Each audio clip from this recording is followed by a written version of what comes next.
Você deve estar se perguntando como eu escolho boas pagadoras de dividendos, o que são dividendos, como ganho mais dinheiro com isso, como posso desenvolver uma renda passiva. E no vídeo de hoje eu vou te responder tudo isso. Ele vai ser dividido da seguinte forma. Primeiro, eu vou te mostrar se faz sentido ou não você ter uma estratégia focada em dividendos. Então eu vou primeiro defender isso para você que tem dúvida, tá? Depois eu vou realizar algumas projeções sobre o que aconteceria se você investisse daqui para frente. Um cenário hipotético, pensando numa estratégia de dividendos. Vou, no terceiro tópico aqui no vídeo, te mostrar como escolher de fato uma ação focada em pagamentos de dividendos. Então eu vou elencar alguns pilares, alguns indicadores interessantes e para finalizar eu vou te mostrar na prática como você pode fazer um filtro de ações para ir de fato para o game e aí sim fazer as suas análises e tomar as suas decisões, tá bom? Então vamos lá. Existe um índice que é o IDIV, é um índice de dividendos, tá? Então ele basicamente tem um conglomerado das principais pagadoras de dividendos no Brasil. Eu puxei aqui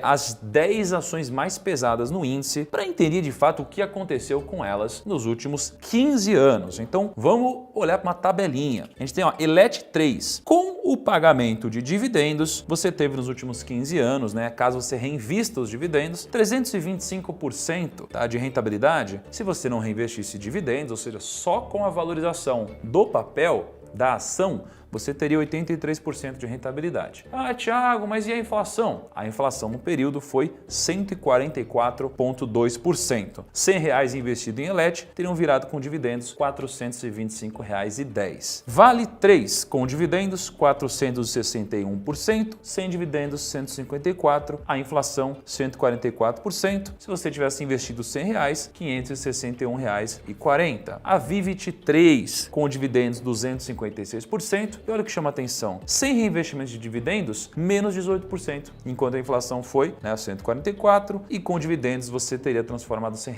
em 356. BBSE tem um prazo um pouco mais curto, porque teve um IPO em 2013, com dividendos 160,2%, sem dividendos 32%, a inflação foi um pouco menor, obviamente, R$ 100 teriam virado R$ 260,20. Itaúsa, 353%, sem dividendos 86%, R$ 100 teriam virado R$ 453,80. Banco do Brasil, uma alta pagadora de dividendos, 306,1%, sem dividendos 42,6%, R$ 100 teriam virado R$ 406. CEMIG, 378% com dividendo, 13% sem dividendo. BBDC 3 com dividendo 229%, sem dividendos 80%. Petro 3 com dividendos 133%, sem dividendos 22%. Olha só. B3SA com dividendos 490%, sem dividendos 186%. O que a gente tira dessas 10 ações, né, e o que aconteceu com elas nos últimos 15 anos? Primeiro, das 10 empresas, 9, ou seja, quase todas, ganharam da inflação reinvestindo os dividendos e 2 ganharam da inflação sem reinvestir os dividendos. O que a gente tira disso é que reinvestir os seus dividendos é algo benéfico para o seu portfólio e você não reinvestir os dividendos, ou seja, você ser um sanguessuga da sua própria carteira de investimentos, é prejudicial no longo prazo. Parece um tanto óbvio, não é? Isso é tão óbvio que pode acabar te fazendo perder da inflação caso você não reinvista os dividendos. Então vamos para a nossa segunda parte do vídeo. Então imagina que você tem um dinheirinho e você quer aplicar R$ 100 por mês. Ai, Thiago, mas R$ 100 é muito pouco. Pode ser R$ 1.000 por mês. Ah, mas R$ 1.000 para mim também é pouco. R$ 10 por mês, tanto faz. Você pega essa lógica e você aplica a mesma lógica. Então, olha o que a gente vai fazer. Imagina que você vai investir então R$ 100 por mês em alguma empresa. Tanto faz qual empresa ela é. Imagina que ela vai te pagar 5% ao ano de dividendos. Então, no primeiro ano, você vai ter investido R$ 1.200. R$ 100 por mês. Quanto que você vai ter ganho de dividendos? R$ 27,26. No total, você vai ter R$ 1.227,26. Logo, se você olhar para um gráfico de pizza, você vai ter esse gráfico onde uma parcela muito pequena do seu patrimônio veio dos juros, ou seja, R$ 27,26 vieram dos juros. Então, num primeiro momento, os dividendos eles não fazem diferença na sua carteira. Agora, o que acontece se a gente continuar investindo? Bom, em 2 anos, a gente investiu R$ 2.400, os juros já foram bem maiores, R$ 115,88. Então agora, olha como a pizza já muda. R$ 115,88 são os juros, são os dividendos. Em 5 anos, a pizza pizza já muda mais um pouquinho. Então, R$ 781 são os juros. Em 10 anos, R$ 3.436 são os juros. Em 15 anos, R$ 8.482 são os juros. E olha como em 20 anos, quase que metade da pizza já é composta pelos juros. Ou seja, R$ 16.580 ganhos de juros. Quando a gente olha para 26 anos, é o nosso ponto de inflexão, R$ 31.529,38 são juros. Em 35 anos, os juros já são muito mais relevantes do que de fato o valor aportado, né? Então, R$ 68.846,30. Em 50 anos, óbvio, né? É um período bem distante, mas é muito provável que você viva aí uns 50 anos a mais do que você tem hoje. E esses R$ 196 mil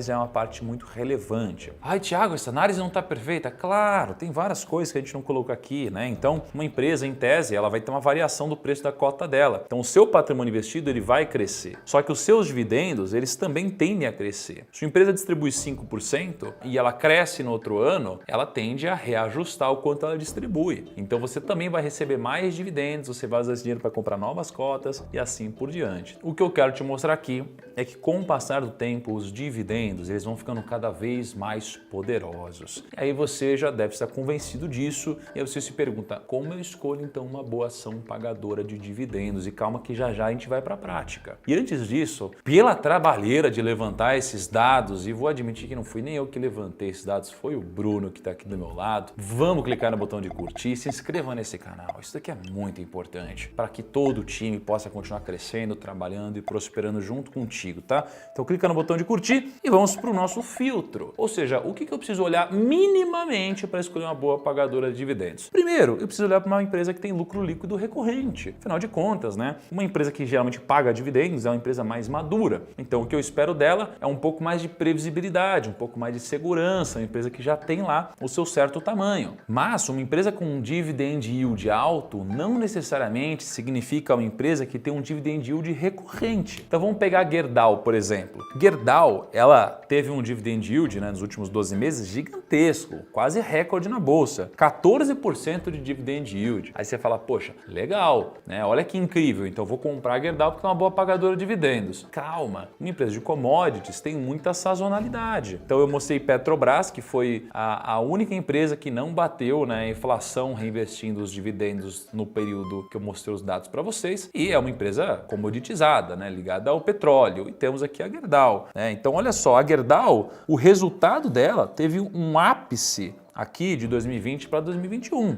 Não é normal. E por que isso acontece? Porque ela é muito sensível ao preço do aço. E olha o preço do aço desde 2014. Ele oscilou muito. Então, uma empresa, claro, robusta, muito grande, mas uma empresa relativamente imprevisível, porque você tem uma oscilação muito alta no preço de uma commodity. É algo que não necessariamente está na sua mão e muitas vezes nem na mão da própria Gerdau. Então, quando você olha para o dividend yield histórico de Gerdau, olha só, 2,2% em 2011, 1,6% em 2012, né? Sempre teve um dividend yield ali na média de 3,70%, até que em 2020, né, e no período atual, ela teve um dividend yield gigantesco. E o que você quer numa estratégia de dividendos? Algo um pouco mais previsível. Então você quer lucro líquido recorrente. Segunda coisa, você quer um payout. O que é o payout? Payout é o quantos por cento do lucro ela distribui para o acionista de fato. Porque uma empresa, quando tem lucro, ela pode fazer algumas coisas. Então imagina que você tem um negócio, aí você teve lucro. O que você pode fazer com esse dinheiro? Uma empresa pode fazer basicamente 3 coisas. Ela pode usar esse dinheiro para reinvestir no próprio negócio. Então ela vai investir em novas fábricas, funcionário, time, marketing, ela vai reinvestir no negócio. Ela pode usar esse dinheiro para recomprar suas próprias ações, para tirar suas de circulação e aumentar o lucro por ação, né? Logo os acionistas se beneficiam, ou ela pode usar esse dinheiro para pagar dividendos para os acionistas. Além disso, né, além dessas 3 coisas, eu posso usar o dinheiro para quitar dívidas também, obviamente. Então vamos olhar para o payout do Banco do Brasil nos últimos 10 anos, por exemplo. Desde 2013, Banco do Brasil não teve um payout superior a 100%. Isso daqui é algo a se esperar, porque você não quer que uma empresa ela pague sempre mais do que 100% do lucro dela, que senão em algum momento ela pode ter problemas e você pode ter uma grande ilusão que é uma boa pagadora de dividendos. Então você precisa ter um payout controlado. Você realmente quer um payout interessante, mas que não seja superior a 100%. Então fique atento para um payout saudável. Terceira coisa, olhar para o LP.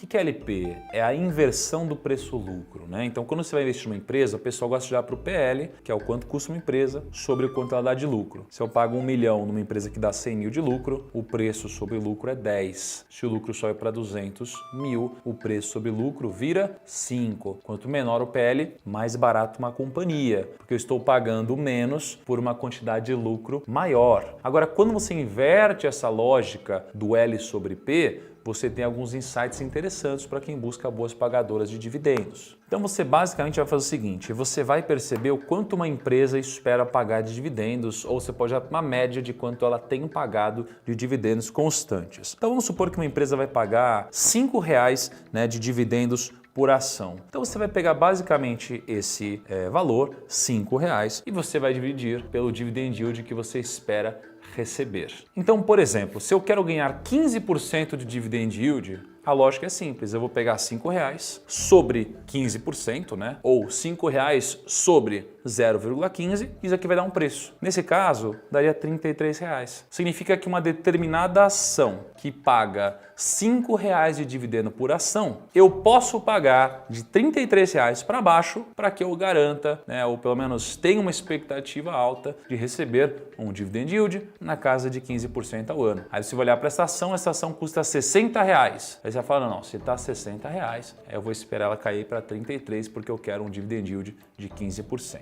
Então isso daqui é uma forma interessante para você pensar num preço máximo que você está disposto a pagar para cada uma das empresas disponíveis no mercado para serem investidas, que são altas pagadoras de dividendos, e aí você tem um portfólio que você vai montando quando as oportunidades vão aparecendo. Quem me falou isso pela primeira vez foi a Luísa Barsi, num podcast que a gente gravou, onde ela, né, e o pai dela são grandes entusiastas do mundo dos dividendos, né? Gosto muito deles, sou muito fã deles, tá bom? E eu tenho certeza que vocês já os conhecem. Aliás, vou deixar um podcast aqui que a gente gravou juntos, né, sobre os R$ 1 milhão por dia que o Barsi recebe de dividendos. Isso é loucura, para pensar? R$ 1 milhão. E sabe o que ele me disse? Que todo mundo pode chegar lá. Assista o podcast e tome suas próprias conclusões. Aí vamos para um exemplo prático aqui. Pô, o Banco do Brasil ele pagou R$ 3,05 de proventos por ação, né, no período que eu estou colocando aí na tela. Se a gente quisesse um dividend yield de 15%, eu pegaria R$ 3,05, dividiria por 15%, eu chegaria no preço de R$ 20,33. Hoje o Banco do Brasil está sendo negociado a R$ 35,32, logo, se eu quisesse 15%, eu precisaria esperar o Banco do Brasil cair de 35 para R$ 20 para eu ter esse dividend yield. E a quarta coisa que você tem que olhar é para a dívida líquida sobre o EBITDA. O que é a dívida líquida? É basicamente a dívida bruta menos o seu caixa, disponibilidades. Não é? Então, se eu tenho uma dívida de 5 milhões, eu tenho R$ 2,00 no meu caixa, eu tenho basicamente uma dívida líquida de 3 milhões. Então, eu vou pegar essa dívida líquida e vou dividir pelo meu EBITDA. O que é o EBITDA? É basicamente a geração de caixa de um negócio. Então, se eu tenho 3 milhões de dívida líquida e o meu negócio gera 1,5 milhão de caixa por ano, significa que eu tenho uma empresa saudável. Significa que, na pior das hipóteses, em 2 anos eu consigo quitar todas as dívidas de uma companhia. O que você quer é uma relação baixa de dívida líquida sobre EBITDA, porque você quer uma empresa madura, que tenha capacidade de pagar dividendo por muito tempo e você não quer se preocupar com isso. Então, você busca o que a gente chama de DL sobre EBITDA, uma relação saudável. Então, um exemplo de uma grande pagadora de dividendos é a Taesa, né? A TAEE11. Então, olha como a dívida líquida sobre o EBITDA dela histórico se comportou. 2,29, 1,65, 3,17, 2,27 e aí hoje ela está na casa de 2,32. Então, veja que é uma empresa com um endividamento ultra controlado, tá? Em relação à geração de caixa dela. Então, geralmente é esse tipo de coisa que a gente busca numa boa pagadora de dividendos. Recapitulando antes de a gente entrar na prática,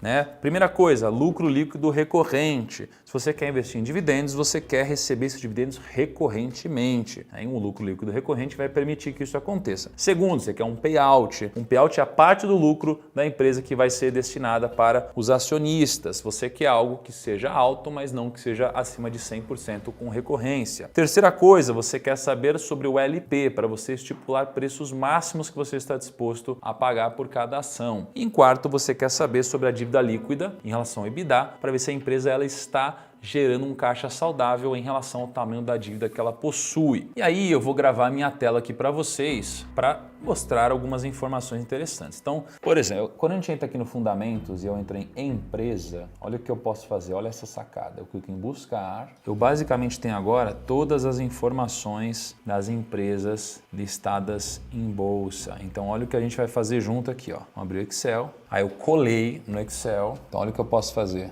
Eu posso primeiro deixar aqui um pouco mais bonito, todas as informações. E aí eu vou colocar o seguinte, ó. Vou tirar aqui alguns indicadores. E aí o que eu vou fazer aqui, ó? Eu posso adicionar um filtro. E eu posso fazer o seguinte, primeiro, eu não quero PL negativo. Então, um PL negativo significa que uma empresa ela está dando prejuízo, né, de alguma forma, porque como o preço não pode ficar negativo, só o lucro pode, o preço sobre lucro, o preço é sempre positivo, então o lucro ele deve ser negativo. Então, eu vou filtrar aqui, maior que 0. Não quero uma empresa que tenha prejuízo. Dividend Yield. Vou querer uma empresa que tenha um Dividend Yield maior do que, por exemplo, 5% e que seja menor do que 20%. Então, olha o que a gente fez. A gente filtrou, né, várias empresas e agora a gente chegou em 142 empresas de quase 600 empresas que a gente tinha. E aí, o que você pode fazer depois é começar a se aprofundar naquelas que têm um Dividend Yield mais interessante, naquelas que têm uma relação de retorno sobre o seu capital mais poderosa e depois começar a se aprofundar nas coisas que eu falei. Pô, qual é o payout disso? Qual que é o endividamento? Qual que é a geração de caixa? E aí depois diversificar isso em segmentos diferentes e aí montar uma carteira de dividendos, caso assim você queira. Terminamos por aqui. Me conta o que você achou. Deixa nos comentários. Um grande abraço e até o nosso próximo vídeo.